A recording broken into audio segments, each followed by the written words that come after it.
ചെറുപൂ വിരിയുന്ന കാലം, ഒരു തിരിനാളം തെളിയുന്ന നേരം. വിശുദ്ധ വീതിയുടെ മറ്റൊരു എപ്പിസോഡിലേക്ക് സ്വാഗതം. സ്വർഗപിതാവിന്റെ കരങ്ങളിൽ നിന്ന് വിശുദ്ധിയോടെ കുഞ്ഞുങ്ങളെ സ്വീകരിച്ച് സ്വർഗത്തെ ലക്ഷ്യമാക്കി ജീവിതം നയിക്കുവാൻ കുടുംബങ്ങളെ സഹായിക്കുക, ഇതാണ് ഏഞ്ചൽസ് ആർമിയുടെ ലക്ഷ്യം.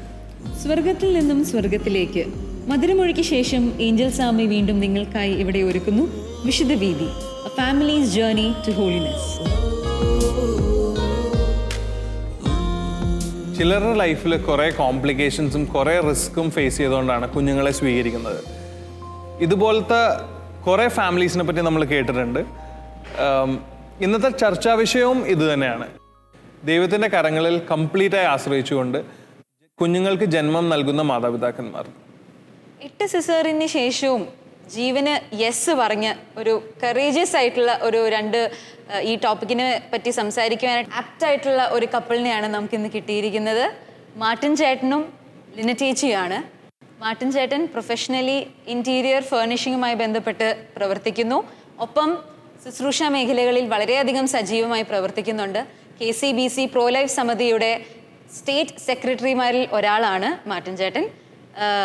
ലിന ചേച്ചി മാർട്ടിൻ ചേട്ടനെ സപ്പോർട്ട് ചെയ്യുന്ന ശുശ്രൂഷയിൽ ഒപ്പം ഹോം മേക്കറുമാണ്. വെൽക്കം ചേട്ടാ, വെൽക്കം ചേച്ചി ടു ദ ഷോ. ഞങ്ങൾ കേട്ടായിരുന്നു 8 സിസേറിയന് ശേഷമാണ് ഇങ്ങനെ നിൽക്കുന്നത്. എങ്ങനെയാണ് ഈ ഒരുപാട് കോംപ്ലിക്കേഷൻസും സിസേറിയൻ 8 എണ്ണം എന്നൊക്കെ പറയുമ്പോൾ ഇച്ചിരി സ്ട്രഗിൾ ആണെന്ന് അറിയാം.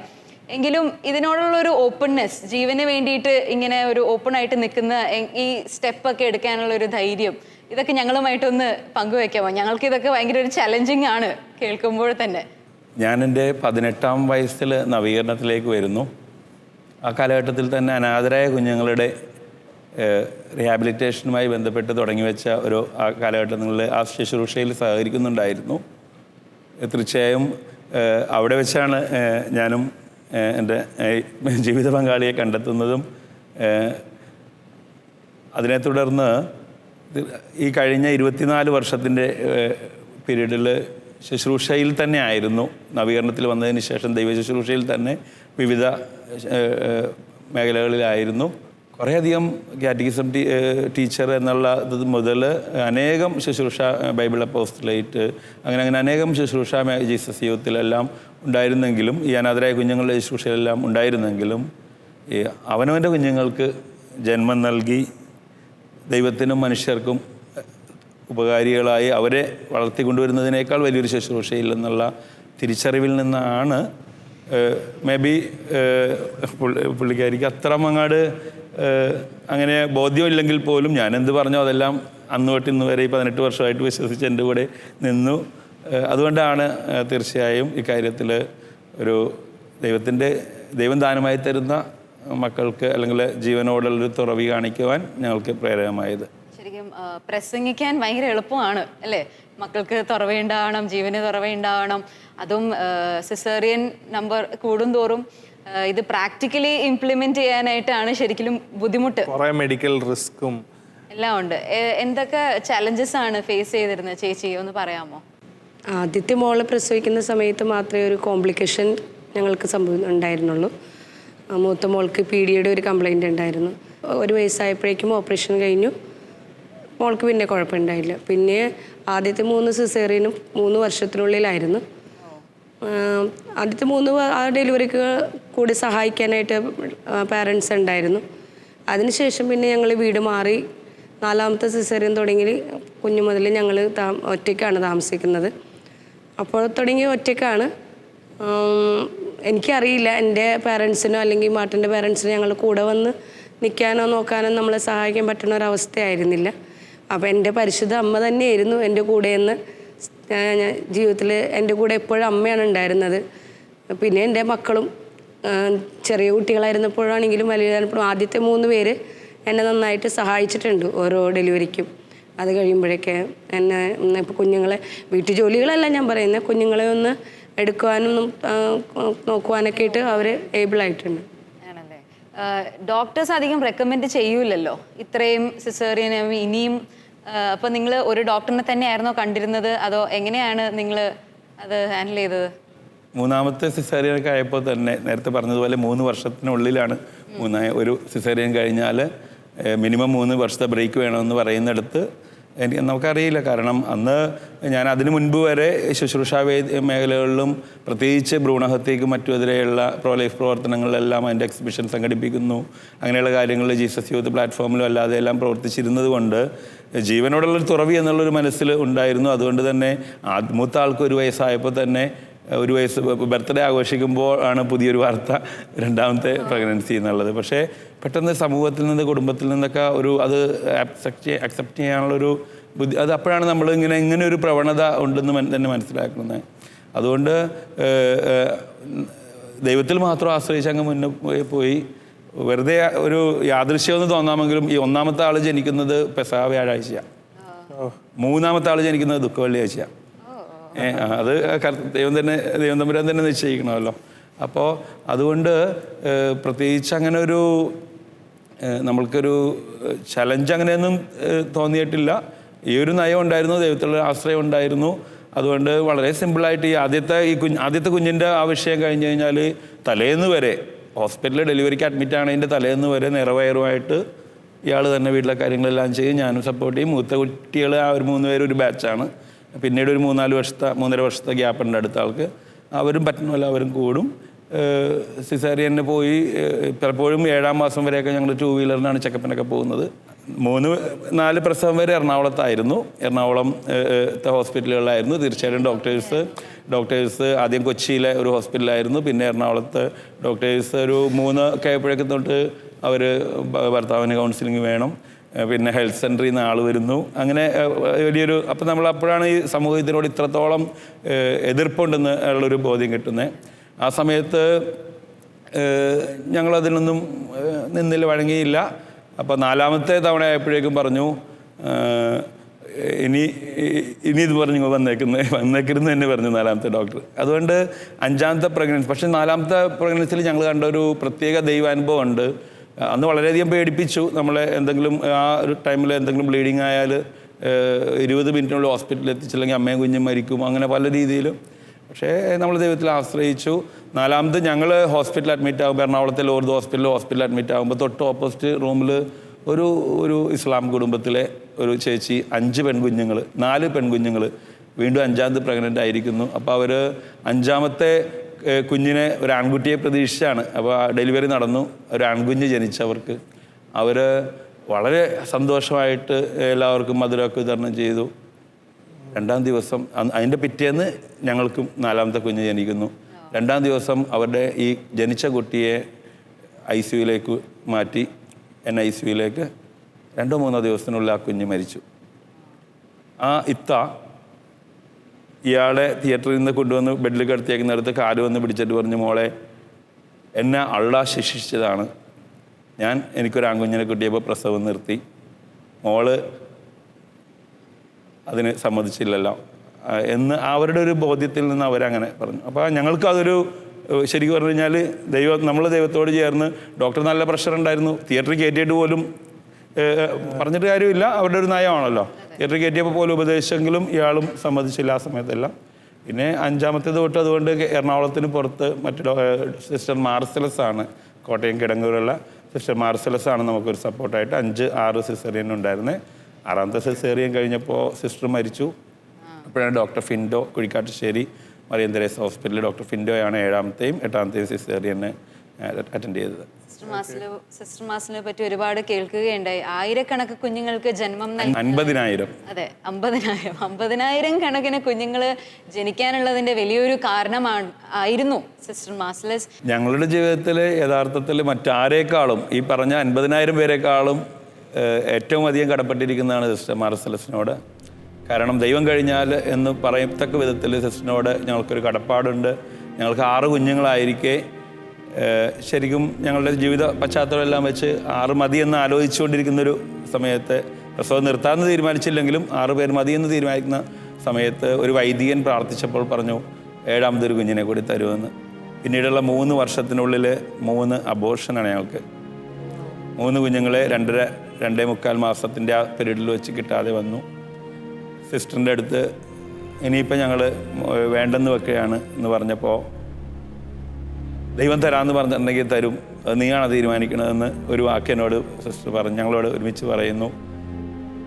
കാത്തിരുന്ന് സിസ്റ്റർ അത് പറഞ്ഞ ഒരു വർഷത്തിനുള്ളിൽ ഞങ്ങളുടെ ആ 7ാമത്തെ കുഞ്ഞ് 2.5-2.25 മാസം പിന്നിടുന്നു. ആ സെയിം ടൈമിൽ സിസ്റ്റർ മരിക്കുന്നു. അങ്ങനെയാണ് ഞങ്ങൾ 7ാമത്തെ കുഞ്ഞിനെ സ്വീകരിക്കുന്നത്. അന്ന് അത് ബോയ് ആയതുകൊണ്ട് മറ്റേ മാരി എന്ന പേരിട്ടത് പരിശുദ്ധ അമ്മയുടെ ഒരു നാമം എന്നുള്ള നിലക്ക്. ഇപ്പോൾ ഈ 8ാമത്തെ കുഞ്ഞിൻ്റെ പേര് മറിയം മാർസലസ് എന്നാണ്. അത് സിസ്റ്ററിൻ്റെ ആ ഒരു ഓർമ്മയ്ക്ക് തന്നെയായിട്ട്. ഏഞ്ചൽ സാമി മിനിസ്ട്രിക്കും വളരെയധികം പ്രിയപ്പെട്ടതാണ് സിസ്റ്റർ മാർസലസ്. അതുകൊണ്ട് ഈ ഒരു നിമിഷം ഞങ്ങൾ മാർസലസ് സിസ്റ്ററിനെ നന്ദിയോടെ ഓർക്കുന്നു. സ്വർഗത്തിൽ നിന്ന് സിസ്റ്റർ നോക്കി ഇതൊക്കെ കണ്ട് സന്തോഷിക്കുന്നുണ്ടാവുമെന്ന് ഞങ്ങൾ പ്രതീക്ഷിക്കുന്നു. ഈ ഒരു ടോപ്പിക്കിനെ പറ്റി സ്പെഷ്യലായിട്ട് വേറെ ഒരു ഗസ്റ്റായിട്ട് മീനും ടോജനും നമ്മളുടെ കൂടെ അപ്പുറത്തെ സ്റ്റുഡിയോയിലുണ്ട്. So let's hear them out. Over to you Tojan and Meenu. Thank you Manu. Thank you Elriya. ഇന്ന് നമ്മോടൊപ്പം ഒരു വെരി സ്പെഷ്യൽ ഗസ്റ്റാണുള്ളത്.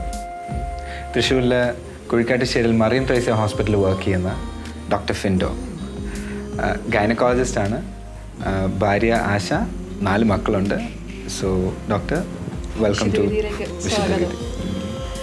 അപ്പോൾ നമ്മളിപ്പോൾ കേൾക്കുമായിരുന്നു മാർട്ടിൻ ആൻഡ് ലിനറ്റ് ഫാമിലിനെ കുറിച്ച്, അവരുടെ അനുഭവങ്ങൾ. അവർക്ക് 8 മക്കളാണ്. അപ്പം 8ഉം സിസേറിയൻ ആയിരുന്നു. 8ാമത്തെ സിസേറിയൻ ഡോക്ടറായിരുന്നു ചെയ്തത്.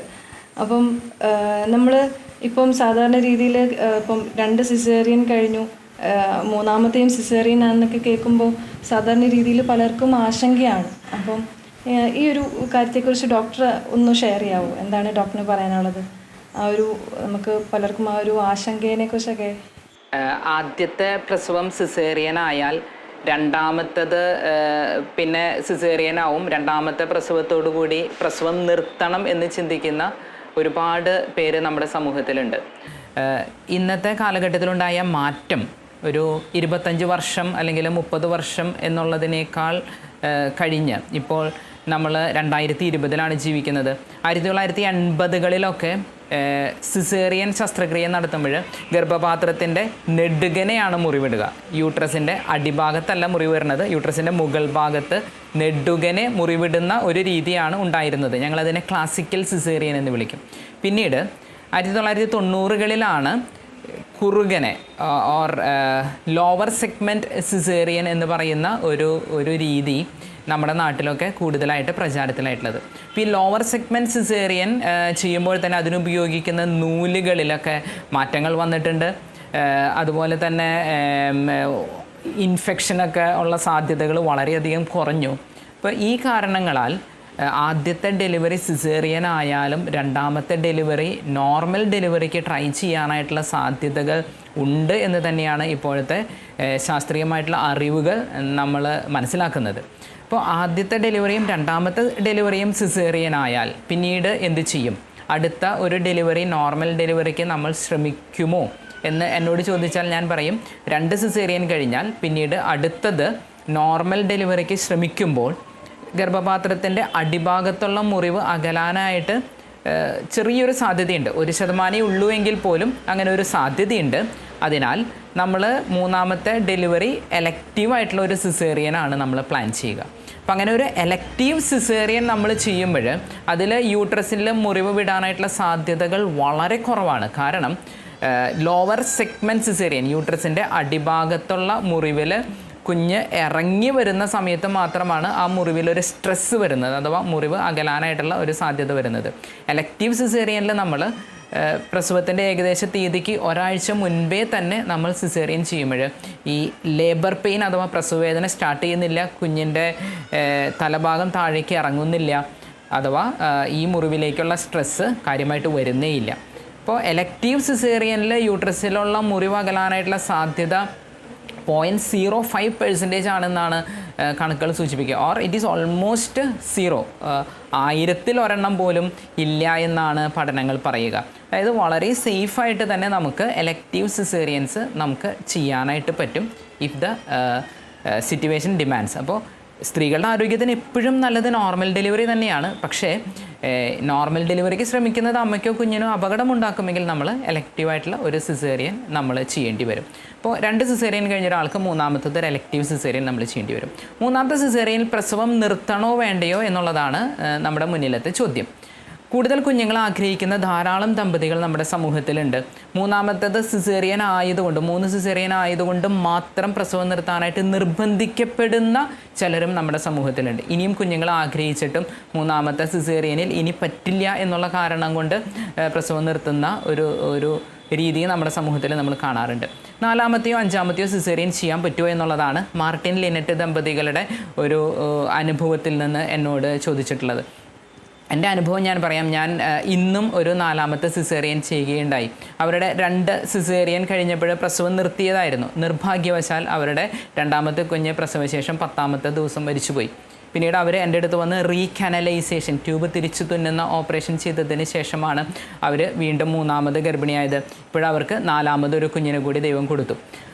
അതുകൊണ്ട് തന്നെ 3ാമത്തെയോ 4ാമത്തെയോ 5ാമത്തെയോ ഈവൻ അതിന് മുകളിലുള്ള സിസേറിയൻസ്, എലക്റ്റീവ് റിപ്പീറ്റ് സിസേറിയൻസ് വലിയ അപകടമൊന്നുമില്ലാതെ ചെയ്യാൻ പറ്റും എന്ന് തന്നെയാണ് ഇപ്പോൾ അവൈലബിൾ ആയിട്ടുള്ള ശാസ്ത്രീയമായിട്ടുള്ള തെളിവുകൾ തന്നെ സൂചിപ്പിക്കുക. UK-യിൽ നിന്നുള്ള ഒരു പബ്മെഡ് എന്ന് പറയുന്ന ഒരു വെബ്സൈറ്റിൽ ലിസ്റ്റഡ് ആയിട്ടുള്ള ഒരു പബ്ലിക്കേഷൻ 1000-ഓളം 4ാമത്തത് മുതൽ മുകളിലുള്ള സിസേറിയനുകൾ നടന്ന ഒരു സ്റ്റഡി സീരീസ്, ഒരുപാട് പേരുടെ സിസേറിയനുകളുടെ അനുഭവത്തിൽ അതിൽ ഒറ്റ അമ്മയ്ക്ക് പോലും ജീവഹാനി ഉണ്ടായിട്ടില്ല എന്നുള്ളത് അതിശയമുള്ളൊരു കാര്യമല്ല. കാരണം അത് തന്നെയാണ് നമ്മൾ പ്രതീക്ഷിക്കുന്നത്. അതിൽ ചിലരിൽ യൂട്രസിൻ്റെ അടിഭാഗത്ത് പ്ലസൻ്റ മറുപിള്ള പറ്റിപ്പിടിച്ചത് മൂലം ഗർഭപാത്രം നീക്കം ചെയ്യേണ്ടി വന്നു. 1000-ഓളം പേരിൽ ഈ 4ാമത്തെയോ അതിന് മുകളിലുള്ള സിസേറിയൻ ചെയ്തപ്പോൾ അതിൽ 6 പേർക്കാണ് അങ്ങനെ ഗർഭപാത്രം നീക്കം ചെയ്യേണ്ടി വന്നത്.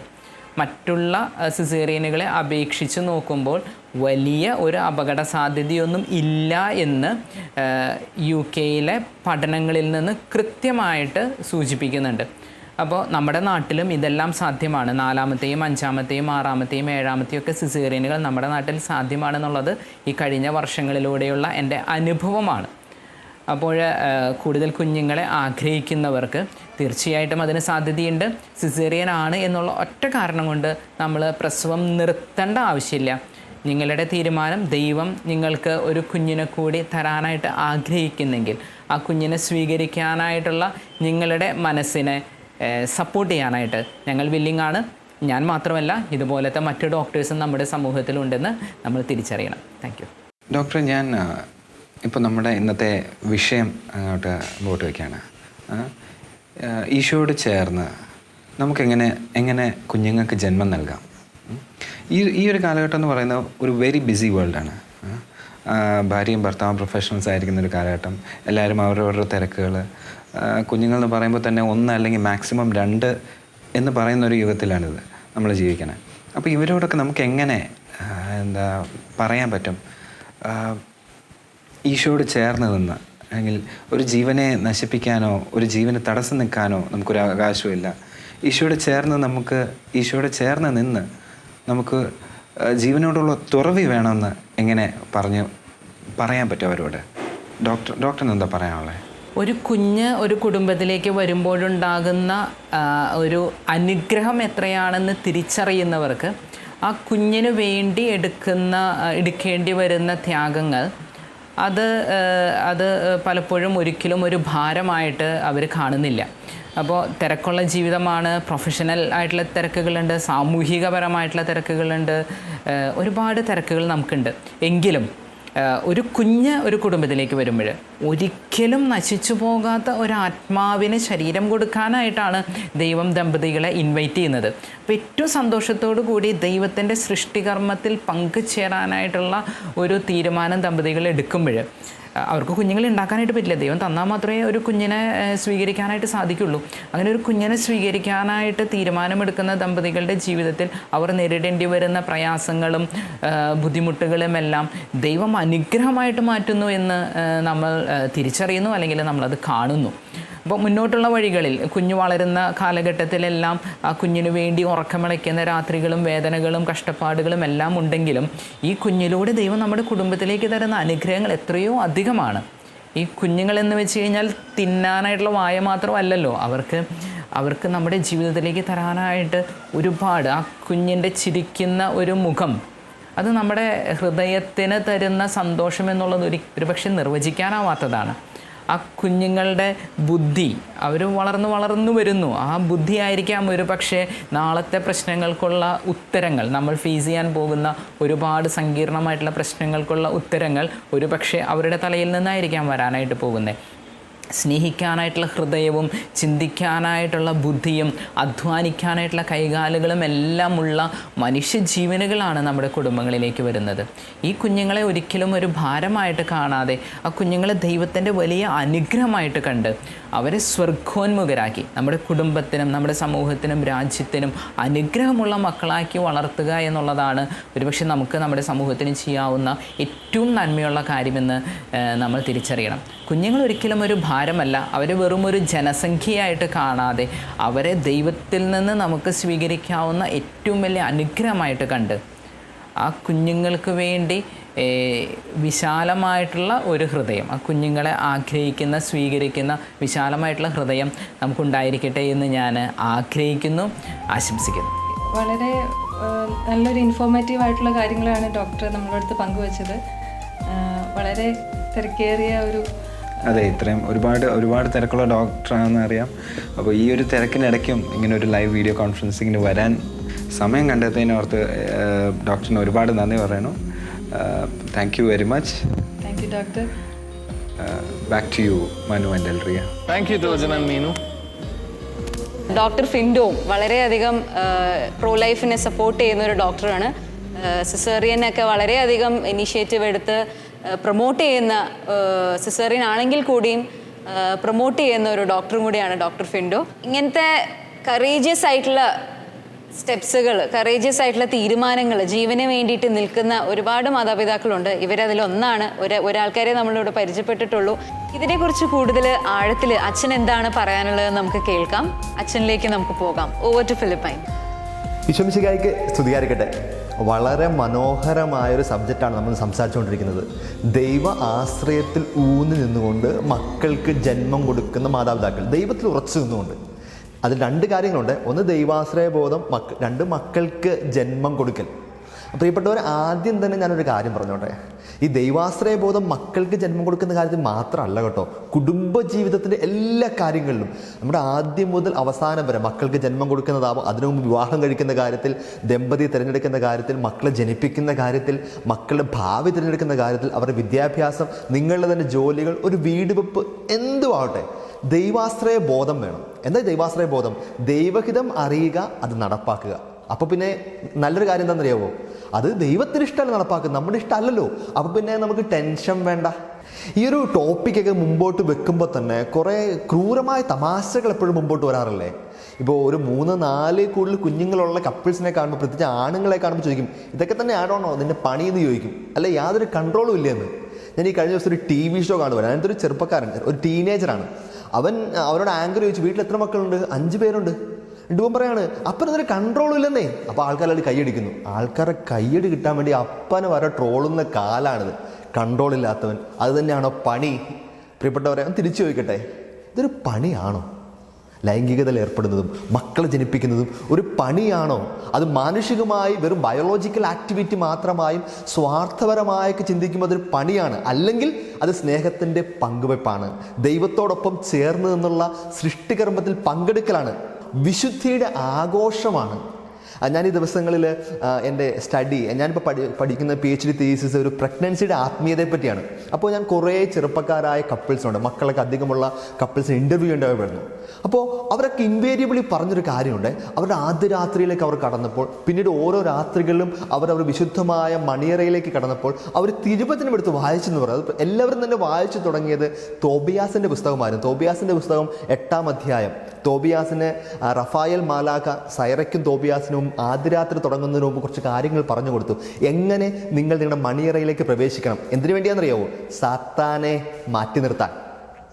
അവരൊരുമിച്ച് കുറേ കർമ്മങ്ങളൊക്കെ ചെയ്തിട്ട് മനോഹരമായ തോബിയാസിൻ്റെ പ്രാർത്ഥനയുണ്ട്. നിങ്ങൾ ചെറുപ്പക്കാരായ ദമ്പതികളൊക്കെ ഉറപ്പായിട്ടും തോബിയാസിൻ്റെ പുസ്തകം 8-ാം അധ്യായം എടുത്തൊന്ന് വായിക്കണം. മനോഹരമായ പ്രാർത്ഥന. ഒരു മനോഹരമായ വചനമുണ്ട് സങ്കീർത്തന പുസ്തകത്തിൽ നിന്നാണ്. സങ്കീർത്തനം 127. കർത്താവിൻ്റെ ദാനമാണ് മക്കൾ. 127:3. ഉദരഫലം ഒരു സമ്മാനവും. യൗവനത്തിൽ ജനിക്കുന്ന മക്കൾ യുദ്ധവീരൻ്റെ കയ്യിലെ അസ്ത്രങ്ങൾ പോലെയാണ്. അവ കൊണ്ട് ആവനാഴി നിറയ്ക്കുന്നവൻ ഭാഗ്യവാൻ. നഗര കവാടത്തിൽ വെച്ച് ശത്രുക്കൾ നേരിടുമ്പോൾ അവന് ലജ്ജിക്കേണ്ടി വരികയില്ല. അതിനർത്ഥം തന്നെ കൂടുതൽ മക്കൾ നിങ്ങൾ ആവനാഴി നിറയ്ക്കുന്ന അസ്ത്രങ്ങൾ പോലെയാണ്. നിങ്ങൾ ജീവിതത്തിൻ്റെ ക്രൂഷ്യൽ മൊമെൻറ്റുകളിൽ നിങ്ങളെ സഹായിക്കുന്ന, നിങ്ങൾക്ക് ശക്തിയാവുന്നവരാണ് അവർ, അല്ലാതെ ബാധ്യതയാവുന്നവരല്ല. അടുത്തിടെ ഒരു ചെറുപ്പക്കാരായ ദമ്പതികൾ 5 മക്കളുണ്ട്. അവർ പറഞ്ഞ മനോഹരമായ സംഭവം ഞാൻ ഓർക്കുന്നുണ്ട്. ഈ ചേച്ചി ഒരു മൾട്ടിനാഷണൽ കമ്പനിയിൽ ജോലിക്കാരിയാണ്. ആ ചേച്ചിയുടെ കൂടെ ജോലിക്ക് പ്രവേശിച്ച പലരും ഒക്കെ ഈ ചേച്ചിക്ക് 5 മക്കളുടെ ഗ്യാപ്പുകൾ, ഈ ഓരോ കുഞ്ഞുങ്ങളുമായിട്ട് പ്രസവത്തിൻ്റെ ലീവൊക്കെ എടുക്കാൻ വന്നപ്പോൾ പലപ്പോഴായും ജോലി വലിയ ഹൈപ്പൊന്നും കിട്ടിയില്ല, വലിയ കയറ്റങ്ങളൊന്നും പെട്ടെന്ന് കിട്ടിയില്ല. അപ്പോൾ കൂടെ ജോലി ചെയ്ത പലരും ഒരു കുഞ്ഞിലൊക്കെ നിർത്തിയിട്ട് പ്രൊഫഷനെ ശ്രദ്ധിച്ച് പെട്ടെന്ന് കയറിപ്പോയി. അപ്പോൾ ഇപ്പോൾ ചേച്ചിയും ഗ്രാജുവലായിട്ട് വളർന്ന് അവർ ഒപ്പം എത്തിക്കൊണ്ടിരിക്കുകയാണ്. അപ്പോൾ പെട്ടെന്ന് കയറിപ്പോയവർ അവരുടെ ജീവിതത്തിൽ 50കളിലേക്ക് എത്തി. ഓൾറെഡി ഒറ്റ മക്കളിൽ ചുരുങ്ങി. അപ്പോൾ ഇപ്പോൾ അവർ പറയുകയാണ്, ഈ ചേച്ചിയോട് പറയുകയാണ്, മകളെ നീയാണ് ഭാഗ്യവതി.